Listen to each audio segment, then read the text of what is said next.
Hi ಎಲ್ರಿಗೂ ನಮಸ್ಕಾರ. ಬನ್ನಿ ಇವತ್ತು ಸ್ಟ್ರೀಟ್ ಸ್ಟೈಲಲ್ಲಿ ಪಾನಿಪುರಿನ ಮನೇಲಿ ಯಾವ ರೀತಿ ಮಾಡೋದಂತ ನೋಡ್ಕೊಂಡು ಬರೋಣ. ಯಾರೆಲ್ಲ ಫಸ್ಟ್ ಟೈಮ್ ವಿಡಿಯೋ ನೋಡ್ತಿದ್ರೆ ಎಲ್ಲರೂ ಚಾನಲ್ನ ಸಬ್ಸ್ಕ್ರೈಬ್ ಮಾಡಿಕೊಂಡು ಸ್ಕಿಪ್ ಮಾಡದೆ ಪೂರ್ತಿ ವಿಡಿಯೋನ ನೋಡಿ ಸಪೋರ್ಟ್ ಮಾಡಿ. ಇವಾಗ ನೋಡಿ ನಾನಿಲ್ಲಿ ಪ್ಯಾಕೆಟಲ್ಲಿ ಈಗ ರೆಡಿಮೇಡ್ ಪಾನಿಪುರಿ ಬರುತ್ತಲ್ವ, ಸೊ ಅದನ್ನು ತೊಗೊಂಡಿದ್ದೀನಿ. ಈ ಕಡೆ ಆಲೂಗಡ್ಡೆನ ನೀರಲ್ಲಿ ನೆನೆಸಿಟ್ಕೊಂಡಿದ್ದೀನಿ ಮತ್ತು ಈರುಳ್ಳಿನ ಚಿಕ್ಕ ಚಿಕ್ಕ ಪೀಸಾಗಿ ಕಟ್ ಮಾಡಿ ಇಟ್ಕೊಂಡಿದ್ದೀನಿ. ಸೊ ಈ ರೆಡಿಮೇಡ್ ಪಾನಿಪುರಿನ ಎಣ್ಣೆ ಬಿಸಿ ಮಾಡೋಕ್ಕಿಟ್ಟು ಅದರಲ್ಲಿ ಚೆನ್ನಾಗಿ ಇದನ್ನು ಫ್ರೈ ಮಾಡಿ ರೆಡಿ ಇಟ್ಕೊಳ್ಳೋಣ. ಸೊ ಪಾನಿಪುರಿ ಮಾಡ್ಕೊಂಡ್ಬಿಡೋಣ ಮೊದಲು, ಅಂದರೆ ಪೂರಿನ ರೆಡಿ ಮಾಡ್ಕೊಳ್ಳೋಣ. ಇವಾಗ ನೋಡಿ ರೆಡಿಮೇಡ್ ಪೂರಿ ಬರುತ್ತಲ್ವ, ಸೊ ಅದನ್ನು ಎಣ್ಣೆಲ್ಲಿ ಹಾಕಿ ಚೆನ್ನಾಗಿ ಫ್ರೈ ಮಾಡಿ ಇಟ್ಕೊತೀನಿ. ಸೊ ನಮಗೆ ಎಷ್ಟು ಬೇಕೋ ಅಷ್ಟು ನೋಡ್ಕೊಂಡು ಇದನ್ನು ಫ್ರೈ ಮಾಡಿ ಸೈಡಲ್ಲಿ ಎತ್ತಿಟ್ಕೊಳ್ಳೋಣ. ಸೊ ಇದು ಒಂದು ಸೆಟ್ಟೇ ಸಿಗುತ್ತೆ, ಅಂದರೆ ಪೂರಿ ಮತ್ತು ಪಾನಿ ಮಾಡೋದು ಮಸಾಲ ಬರುತ್ತಲ್ವ, ಅದು ಸೆಟ್ ಸಿಗುತ್ತೆ ನಿಮಗೆ ಶಾಪಲ್ಲಿ. ಸೊ ಅದನ್ನು ತೊಗೊಂಡು ರೆಡಿ ಮಾಡಿ ಇಟ್ಕೊಂಡು ನೀವು ಪಾನಿಪುರಿನ ಮನೆಯಲ್ಲೇ ಮಾಡ್ಕೊಳ್ಬೋದು. ಇವಾಗ ನೋಡಿ ಎಣ್ಣೆ ಬಿಸಿ ಆದಮೇಲೆ ಈ ಥರ ಪೂರಿನ ಹಾಕ್ಕೊಂಡು ಚೆನ್ನಾಗಿ ಫ್ರೈ ಮಾಡ್ಕೊಳ್ಬೇಕು. ನೀವು ಹೊರಗಡೆ ತಿನ್ನೋ ಬದಲು ಈ ಥರ ಮನೆಯಲ್ಲೇ ಮಾಡಿಕೊಂಡು ಎಲ್ಲರೂ ಫ್ಯಾಮಿಲಿ ಜೊತೆ ಕೂತ್ಕೊಂಡು ಆರಾಮಾಗಿ ತಿನ್ಬೋದು. ಸೊ ಮನೇಲಿ ಎಲ್ಲರೂ ಕೂಡ ಕೂತ್ಕೊಂಡು ತಿಂದಂಗೆ ಆಗುತ್ತೆ. ಸೊ ಹೋಮ್ ಮೇಡ್ ಕೂಡ ಅಂದರೆ ಹೆಲ್ದಿಯಾಗಿ ಮನೆಯಲ್ಲೇ ಮಾಡಿಕೊಂಡು ನೀವು ತಿನ್ಬೋದು. ಸಿಂಪಲ್ಲಾಗಿ ಬೇಗನೆ ಮಾಡ್ಕೊಳ್ಬೋದು. ಸೊ ಫಸ್ಟು ಪೂರಿನ ರೆಡಿ ಮಾಡಿ ಇಟ್ಕೊಂಡ್ಬಿಡಿ, ಆಮೇಲೆ ಪಾನಿನ ರೆಡಿ ಮಾಡ್ಕೊಳ್ಳೋಣ. ಯಾರಾದರೂ ವಿಡಿಯೋ ಸ್ಕಿಪ್ ಮಾಡದೆ ನೋಡಿ, ಸ್ಕಿಪ್ ಮಾಡಿದ್ರೆ ನಿಮಗೆ ರೆಸಿಪಿ ಅರ್ಥ ಆಗೋದಿಲ್ಲ. ನೋಡಿ ಇವಾಗ ನಾನು ಇಷ್ಟು ಪೂರಿನ ಫ್ರೈ ಮಾಡಿ ಇಟ್ಕೊಂಡಿದ್ದೀನಿ. ಇವಾಗ ಇದಕ್ಕೆ ಆಲೂಗಡ್ಡೆನ ರೆಡಿ ಮಾಡ್ಕೊಳ್ಬೇಕು.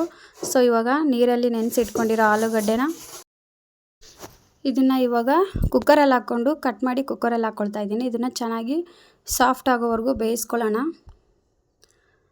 ಇದನ್ನು ಬೇಯಿಸ್ಕೊಂಡು ಒಂದು 2-3 ವಿಸಿಲ್ ಹೊಡ್ಸ್ಕೊಂಡ್ರೆ ಚೆನ್ನಾಗಿ ಸಾಫ್ಟಾಗಿ ಬೇಯಿಸ್ಕೊಳ್ಬೋದು. ಇವಾಗ ಆಲೂಗಡ್ಡೆ ಮುಳುಗೋಷ್ಟು ನೀರು ಹಾಕಿ ಕುಕ್ಕರ್ನ ಕ್ಲೋಸ್ ಮಾಡಿ 1-2 ವಿಸಿಲ್ ಹೊಡ್ಸ್ಕೊಳ್ಳಿ. ಈ ಕಡೆ ಪಾನಿ ರೆಡಿ ಮಾಡೋಕ್ಕೆ ನೋಡಿ ಒಂದು ಪಾತ್ರೆಯಲ್ಲಿ ಒಂದು 2 ಗ್ಲಾಸ್ ಅಷ್ಟು ನೀರು ಹಾಕ್ಕೊಂಡಿದ್ದೀನಿ. ಸೊ 2 ಗ್ಲಾಸ್ ನೀರಿಗೆ ಇವಾಗ ಮಸಾಲ ಬರುತ್ತಲ್ವ ಪಾನಿದು, ಸೊ ಅದನ್ನು ಹಾಕ್ಕೊಳ್ಳೋಣ. ಒಂದು 3-4 ಸ್ಪೂನ್ ಅಷ್ಟು ಹಾಕ್ಕೊಂಡ್ರೆ ಸಾಕು. ಎಷ್ಟು ಕ್ವಾಂಟಿಟಿಯಲ್ಲಿ ಮಾಡ್ಕೊಳ್ತಿದ್ದೀರ ನೋಡಿಕೊಂಡು ನೀವು ಇದನ್ನು ಮಾಡ್ಕೊಳ್ಬೇಕಾಗುತ್ತೆ. ಇದ್ರ ಜೊತೆ ನೀವೇನು ಮಿಕ್ಸ್ ಮಾಡೋ ಅಗತ್ಯ ಇಲ್ಲ, ಜಸ್ಟ್ ಇದರಲ್ಲೇ ಎಲ್ಲನೂ ಇರುತ್ತೆ, ಅಂದರೆ ಉಪ್ಪು ಖಾರ ಎಲ್ಲನೂ ಇರುತ್ತೆ. ಜಸ್ಟ್ ಈ ಮಸಾಲೆ ಮತ್ತು ನೀರನ್ನು ಮಿಕ್ಸ್ ಮಾಡಿದ್ರೆ ಸಾಕು, ಪಾನಿ ರೆಡಿ ಆಗಿಬಿಡುತ್ತೆ. ಬೇಕಿದ್ದರೆ ನೀವು ಇನ್ನೂ ಸ್ವಲ್ಪ ಖಾರ ಬೇಕು ಅಂತ ಅನಿಸಿದರೆ ಮೆಣಸಿನ್ಕಾಯಿನ ಚೆನ್ನಾಗಿ ರುಬ್ಬಿಟ್ಟು ಇದರಲ್ಲಿ ಮಿಕ್ಸ್ ಮಾಡ್ಕೊಳ್ಬೋದು. ಬಟ್ ಇದು ಕೂಡ ತುಂಬಾ ಖಾರ ಇರುತ್ತೆ. ಸೊ ಏನು ಜಾಸ್ತಿ ಸ್ಪೈಸಿಯಾಗಿ ಬೇಕು ಅನ್ನೋರು ಮಿಕ್ಸ್ ಮಾಡ್ಕೊಳ್ಳಿ. ನೋಡಿಕೊಂಡು ನೀವು ಮಸಾಲೆನ ಹಾಕ್ಕೊಂಡು ಮಿಕ್ಸ್ ಮಾಡ್ಕೊಳ್ಬೇಕಾಗುತ್ತೆ. ಇವಾಗ ಇದನ್ನು ಚೆನ್ನಾಗಿ ಮಿಕ್ಸ್ ಮಾಡ್ಕೊಳ್ಳೋಣ. ನೋಡಿ ಜಸ್ಟ್ ಈ ಥರ ಮಿಕ್ಸ್ ಮಾಡಿಕೊಂಡ್ರೆ ಸಾಕು, ಪಾನಿ ರೆಡಿ ಆಗಿಬಿಡುತ್ತೆ. ನೋಡಿದ್ರಲ್ವ ಎಷ್ಟು ಬೇಗ ರೆಡಿ ಮಾಡ್ಕೊಳ್ಬೋದು ಅಂತ. ಇದು ಬಂದುಬಿಟ್ಟು ಎವರಿಸ್ಟ್ ಅವ್ರದ್ದು ನೋಡಿ ಪಾನಿ ಮಸಾಲ ಬರುತ್ತಲ್ವ ಅದು. ಇವಾಗ ನೋಡಿ ಆಲೂಗಡ್ಡೆನ ಬೇಯಿಸಿ ಸ್ಮ್ಯಾಶ್ ಮಾಡಿ ಇಟ್ಕೊಂಡಿದ್ದೀನಿ. ಇದಕ್ಕೆ ಒಂದು ಸ್ವಲ್ಪ ಉಪ್ಪು ಹಾಕ್ಕೊಂಡಿದ್ದೀನಿ. ಆಲೂಗಡ್ಡೆನ ಚೆನ್ನಾಗಿ ಬೇಯಿಸ್ಕೊಂಡು ಅದನ್ನು ಸಾಫ್ಟಾಗಿ ಮಾಡಿ ಒಂದು ಬೌಲಲ್ಲಿ ಹಾಕಿ ಇಟ್ಕೊಂಡಿದ್ದೀನಿ. ಅದಕ್ಕೆ ಒಂದು ಸ್ವಲ್ಪ ಉಪ್ಪು ಹಾಕ್ಕೊಂಡಿದ್ದೀನಿ. ಇದಕ್ಕೆ ಒಂದು ಸ್ವಲ್ಪ ಖಾರದ ಪುಡಿನ ಹಾಕ್ಕೊಳ್ಳೋಣ. ಉಪ್ಪನ್ನ ಚೆನ್ನಾಗಿ ಮಿಕ್ಸ್ ಮಾಡ್ಕೊಳ್ಳಿ. ಅದಾದಮೇಲೆ ಒಂದು ಸ್ವಲ್ಪ ಖಾರದ ಪುಡಿ ಹಾಕಿ ಚೆನ್ನಾಗಿ ಮಿಕ್ಸ್ ಮಾಡ್ಕೊಳ್ಳಿ. ಖಾರ ಜಾಸ್ತಿ ಬೇಕನ್ನೋರು ಇನ್ನೂ ಸ್ವಲ್ಪ ಆ್ಯಡ್ ಮಾಡ್ಕೊಳ್ಬೋದು. ಮತ್ತು ಈರುಳ್ಳಿನ ನಾನು ಮೊದಲೇ ಚಿಕ್ಕ ಚಿಕ್ಕ ಪೀಸಾಗಿ ಕಟ್ ಮಾಡಿ ಇಟ್ಕೊಂಡಿದ್ದೆ. ಇದಕ್ಕೆ ಆಲೂಗಡ್ಡೆಗೆ ಒಂದು ಸ್ವಲ್ಪ ಕೊತ್ತಂಬರಿ ಸೊಪ್ಪು ಸೇರಿಸ್ಕೊಂಡಿದ್ದೀನಿ. ಒಂದು ಸ್ವಲ್ಪ ಖಾರದ ಪುಡಿ, ಒಂದು ಸ್ವಲ್ಪ ಉಪ್ಪು ಹಾಕಿ ಚೆನ್ನಾಗಿ ಮಿಕ್ಸ್ ಮಾಡಿ ಇಟ್ಕೊಂಡ್ಬಿಡಿ. ಸೊ ಇದು ಇವಾಗ ರೆಡಿ ಆಯಿತು ನೋಡಿ.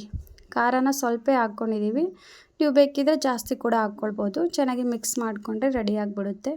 ಈ ಕಡೆ ಪಾನಿ ಕೂಡ ರೆಡಿ ಆಯಿತು. ಸೊ ಮೊದಲೇ ಪೂರಿನ ಕೂಡ ಫ್ರೈ ಮಾಡಿ ಇಟ್ಕೊಂಡಿದ್ದೀವಿ. ಇದು ಆಲೂಗಡ್ಡೆನ ಚೆನ್ನಾಗಿ ಮಿಕ್ಸ್ ಮಾಡಿ ಇಟ್ಕೊಂಡ್ಬಿಡಿ. ನೀವು ಬಟಾಣಿ ಬೇಕಿದ್ದರೂ ಆ್ಯಡ್ ಮಾಡ್ಕೊಳ್ಬೋದು. ನಾನಿಲ್ಲಿ ಬಟಾಣಿನ ಹಾಕ್ಕೊಂಡಿಲ್ಲ, ಸ್ಕಿಪ್ ಮಾಡಿದ್ದೀನಿ. ನೀವು ಬೇಕಿದ್ದರೆ ಬಟಾಣಿನ ಕೂಡ ಮಿಕ್ಸ್ ಮಾಡ್ಕೊಳ್ಬೋದು. ಸೊ ಸಿಂಪಲ್ಲಾಗಿ ಮಾಡ್ಕೊಳ್ಬೇಕಂದ್ರೆ ಈ ರೀತಿ ಮಾಡಿಕೊಂಡ್ರೆ ಬೇಗ ಕೂಡ ಆಗುತ್ತೆ ಮತ್ತು ಟೇಸ್ಟ್ ಕೂಡ ತುಂಬಾ ಚೆನ್ನಾಗಿರುತ್ತೆ. ಇದನ್ನು ಚೆನ್ನಾಗಿ ಮಿಕ್ಸ್ ಮಾಡ್ಕೊಂಡ್ಬಿಡಿ. ಸೊ ಪೂರಿನ ಕರೆದು ಒಂದು ಬಾಕ್ಸಲ್ಲಿ ಹಾಕಿ ಇಟ್ಕೊಂಡಿದ್ದೀನಿ. ಸೊ ಯಾಕಂದರೆ ಇದು ಮೆತ್ಕಾಗಬಾರ್ದಲ್ವ, ಸೊ ಕ್ರಿಸ್ಪಿ ಆಗಿರ್ಬೇಕಂತೇಳ್ಬಿಟ್ಟು ಒಂದು ಬಾಕ್ಸಲ್ಲಿ ಹಾಕಿ ಇಟ್ಕೊಂಡಿದ್ದೀನಿ. ನೋಡಿ ಇವಾಗ ಈರುಳ್ಳಿ ಮತ್ತು ಆಲೂಗಡ್ಡೆದು ಮತ್ತು ಪಾನಿ ಮತ್ತು ಪೂರಿ ರೆಡಿ ಆಯಿತು. ನೋಡಿದ್ರಲ್ವ ಮನೇಲಿ ಸಿಂಪಲ್ಲಾಗಿ ಪಾನಿಪುರಿನ ಯಾವ ರೀತಿ ರೆಡಿ ಮಾಡೋದು ಅಂತ ತೋರಿಸ್ಕೊಟ್ಟಿದ್ದೀನಿ. ವಿಡಿಯೋ ಏನಾದರೂ ಇಷ್ಟ ಆದರೆ ಲೈಕ್ ಮಾಡಿ, ಕಮೆಂಟ್ ಮಾಡಿ ಮತ್ತು ಶೇರ್ ಮಾಡಿ. ಯಾರಾದರೂ ಸಬ್ಸ್ಕ್ರೈಬ್ ಮಾಡ್ಕೊಂಡಿಲ್ಲ ಅಂದರೆ ಚಾನಲ್ನ ಸಬ್ಸ್ಕ್ರೈಬ್ ಮಾಡಿಕೊಂಡು ಸಪೋರ್ಟ್ ಮಾಡಿ. ಎಲ್ರಿಗೂ ಕೂಡ ಥ್ಯಾಂಕ್ ಯು ಸೋ ಮಚ್.